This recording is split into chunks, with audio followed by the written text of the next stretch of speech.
அம்பானி நானாகிறேன் இந்த இன்ப மகாராஜ பெற்ற புது ரோஜா எலிசபெத் ராணியின் பேத்தியே. தாயே தாயே மகளன வந்தாய், தந்தை சிந்தை நலமுற வந்தாய்.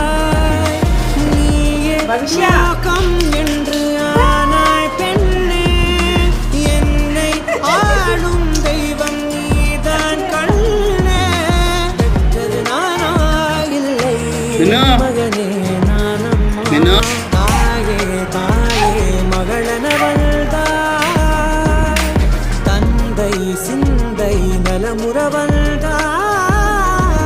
థ్యాంక్ యూ ఫర్ 100+ సబ్స్క్రైబర్స్ అండి. నా ఛానల్లో short and simple cooking videos కూడా అప్లోడ్ చేస్తాను. నా ఛానల్ని మీ ఫ్రెండ్స్ అండ్ రిలేటివ్స్కి షేర్ చేయండి. Thank you.